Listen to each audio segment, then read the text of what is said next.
আমরা প্রায়ই সাফল্যের মূল্য নিয়ে কথা বলি তাই না? কিন্তু সেই সাফল্যের পেছনে যে কত নীরব আত্মত্যাগ লুকিয়ে থাকে সেটার কথা কি আমরা ভাবি? আজকের গল্পটা ঠিক এমনই এক নিঃস্বার্থ স্যাক্রিফাইস আর সামাজিক মর্যাদার কঠিন বাস্তবতাকে নিয়ে। চলুন এই মর্মস্পর্শী গল্পের গভীরে ঢোকা যাক। বাবা মায়ের পর নিঃস্বার্থ ভালোবাসার কথা বললে বড় ভাইয়ের কথাই তো মনে আসে তাই না? কিন্তু একবার ভাবুন তো, যখন সেই ভালোবাসা এমন এক পর্যায়ে পৌঁছায় যেখানে একজন ভাই নিজের শরীর কেটে আরেক ভাইকে মানুষ করে তোলে। এই একটা লাইন যা আমাদের গল্পের একদম মূল ভিত্তি, একই সাথে যেমন স্নেহ প্রকাশ করে তেমনই এক ভয়ঙ্কর ট্র্যাজেডিরও ইঙ্গিত দেয়।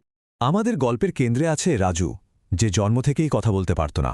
বাবা মায়ের মৃত্যুর পর তার ছোট্ট পৃথিবীটার একমাত্র কেন্দ্রবিন্দু হয়ে ওঠে তার ছোট ভাই সমীর। রাজু কিন্তু কোনোদিন মুখে কিচ্ছু বলেনি, কিন্তু মনে মনে নিজের জীবনের সবচেয়ে বড় প্রতিজ্ঞাটা করে ফেলেছিল। যে করেই হোক সমীরের ভবিষ্যৎ তাকে গড়তেই হবে। রাজুর এই ত্যাগটা শুধু টাকা বা খাটুনির মধ্যে সীমাবদ্ধ ছিল না। আরে, ও তো নিজের পড়াশোনাটাই ছেড়ে দিয়েছিল, নিজের দুপুরের খাবার পর্যন্ত বাদ দিত। মানে নিজের বর্তমান আর ভবিষ্যৎ দুটোই ভাইয়ের জন্য সঁপে দিয়েছিল। ওর ওই কালিঝুলি মাখা শরীর আর খালি পেট, এগুলো কিন্তু কোনো মজবুরি ছিল না। এগুলো ছিল ওর ভাইয়ের একটা উজ্জ্বল ভবিষ্যতের জন্য ওর নিজের বেছে নেয়া জীবন।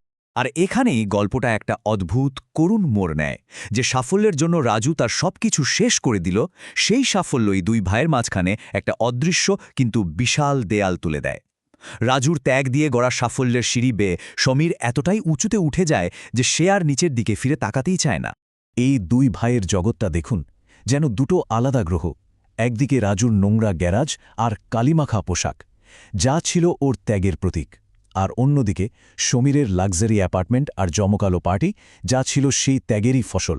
প্রশ্নটা হল, সামাজিক মর্যাদা বা স্ট্যাটাস কি এতটাই শক্তিশালী যে তার রক্তের সম্পর্কের চেয়েও বড় হয়ে যেতে পারে? আসলে সমীরের লজ্জাটা শুধু ওর ভাইয়ের জন্য ছিল না, ছিল নিজের অতীতের জন্যেও। রাজু ছিল তার সেই অতীতের এক জীবন্ত প্রমাণ, যাকে ও কিছুতেই মেনে নিতে পারছিল না, মুছে ফেলতে চেয়েছিল। ওর নতুন চকচকে জীবনে রাজুর ওই কালিমাখা উপস্থিতি ছিল একটা চরম অস্বস্তির কারণ। আধুনিক সমাজে স্ট্যাটাস ধরে রাখার চাপ এতটাই বেশি যে সমীরের কাছে ভাইয়ের ভালোবাসার চেয়ে নিজের ইমেজটা অনেক বেশি গুরুত্বপূর্ণ হয়ে ওঠে। এখন আমরা গল্পের সেই মারাত্মক রাতটার দিকে এগোচ্ছে, যেখান থেকে ফেরার আর কোনো পথই খোলা ছিল না। সমীরের বাড়িতে একটা বড় পার্টি চলছিল, যা আসলে দুই ভাইয়ের সম্পর্কের শেষ অধ্যায়টা লিখতে চলেছিল। এই প্রশ্নটাই সেই রাতের নাটকীয়তার মঞ্চ তৈরি করে দেয়। যখন রাজু ভুল করে জল নিয়ে ড্রয়িং রুমে ঢুকে পড়েছিল, তখন ঠিক কী ঘটেছিল চলুন দেখি। প্রথম আঘাতটা এলো সমীরের স্ত্রী রিয়ার কাছ থেকে, যার কাছে সামাজিক সম্মানটাই ছিল সবকিছু। তার চোখে রাজু কোনো আত্মীয় ছিল না, ছিল তার সাজানো গোছানো জগতে এক অনাকাঙ্ক্ষিত ছোট লোক, অনুপ্রবেশকারী। রাজুর পরিচয়টা তার কাছে ওর ছেঁড়া গেঞ্জি আর সামাজিক অবস্থানের মধ্যেই আটকে ছিল। কিন্তু সবচেয়ে ভয়ঙ্কর, সবচেয়ে মর্মান্তিক আঘাতটা এলো নিজের ভাইয়ের কাছ থেকে। ভিখারি, এই একটা শব্দ দিয়ে সমীর তার ভাইয়ের সমস্ত ত্যাগকে, সমস্ত ভালোবাসাকে এক মুহূর্তে অপমান করে দিল। এটা শুধু তাড়িয়ে দেওয়া ছিল না, এটা ছিল নিজের শিখরকে অস্বীকার করা, শুধুমাত্র একটা নকল স্ট্যাটাস বাঁচানোর জন্য। রাজু একটা কথাও বলতে পারল না, পারার কথাও না। শুধু জলে ভরা চোখ নিয়ে ভাইয়ের দিকে একবার তাকালো, তারপর সেই তুমুল বৃষ্টির মধ্যে অন্ধকারে মিলিয়ে গেল। সমীরের বলা কথাগুলোর ওজন আর রাজুর সেই নীরব চলে যাওয়া, দুটোই যেন রাতের আকাশটাকে আরও অনেক বেশি ভারী করে তুলেছিল। ঝড়ের সেই রাতের পর সকালটা নিয়ে এলো এক নিস্তব্ধ ভয়াবহতা। পুলিশের আগমনটা শুধু একটা মৃত্যুর খবর নিয়ে আসেনি, নিয়ে এসেছিল এমন এক লুকানো সত্যের উন্মোচন যা সব কিছু ওলটপালট করে দেবে। কি অদ্ভুত পরিহাস, তাই না? যে মানুষটা সারা জীবন না খেয়ে হাড়ভাঙা খাটুনি খেটে বেঁচেছিল, সে মারা গেল এক রাতের বৃষ্টি আর ঠান্ডায়, কারণ তার নিজের ভাইয়ের বাড়ির দরজাটাই তার জন্য বন্ধ ছিল। লাশটা চেনার পরও সমীরের প্রথম ভাবনা কি ছিল জানেন? আপদ বিদায় হল। তার বিবেক তখন পুরোপুরি মরে গেছে। রাজুর লাশের সাথে পাওয়া একটা ব্যাগে ছিল একটা পাসবুক, আর তাতে জমানো ছিল ৫ লক্ষ টাকা। একজন সাধারণ গ্যারেজ মেকানিকের কাছে এত টাকা কোথা থেকে এলো? এই প্রশ্নটাই প্রথম রহস্যের জন্ম দিল। ডায়েরির প্রথম পাতাটা খুলতেই বেরিয়ে এলো এক মর্মান্তিক সত্য। রাজু জানত তার সময় ফুরিয়ে আসছে, কিন্তু জীবনের শেষ মুহূর্তেও সে ভাইয়ের ওপর বোঝা হতে চায়নি। ভাইয়ের চিন্তামুক্ত জীবনটাই ছিল তার কাছে সবচেয়ে বড়। তাই নিজের মৃত্যু যে দরজায় কড়া নাড়ছে, সেটাও সে নীরবে একা একাই বয়ে বেরিয়েছে।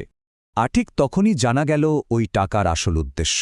যে ভাই তাকে ভিখারি বলে ঘর থেকে বেল করে দিয়েছিল সেই ভাইয়েরই অনাগত সন্তানের জন্য ছিল রাজুর জীবনের শেষ সম্বল।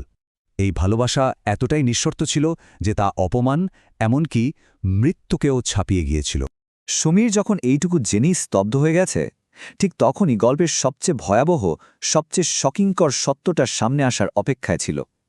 আসল সত্যিটা ডায়েরির পাতায় লেখা ছিল না। আপনার এমবিএর ফি দেওয়ার জন্য রাজু গোপনে নিজের একটা কিডনি বিক্রি করে দিয়েছিল।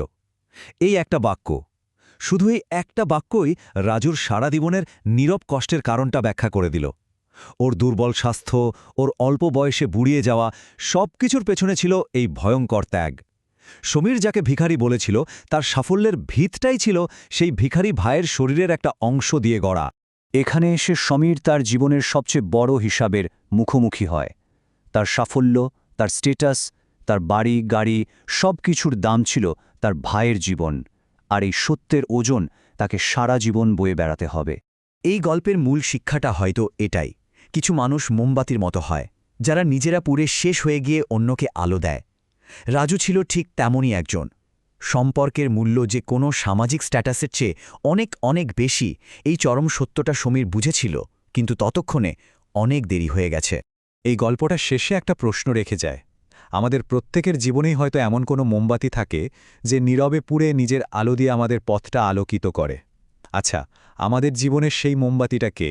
আর সেই নিঃস্বার্থ ত্যাগের মর্যাদা কি আমরা সময় থাকতে দিই? এটা আমাদের সবারই একবার ভেবে দেখা উচিত।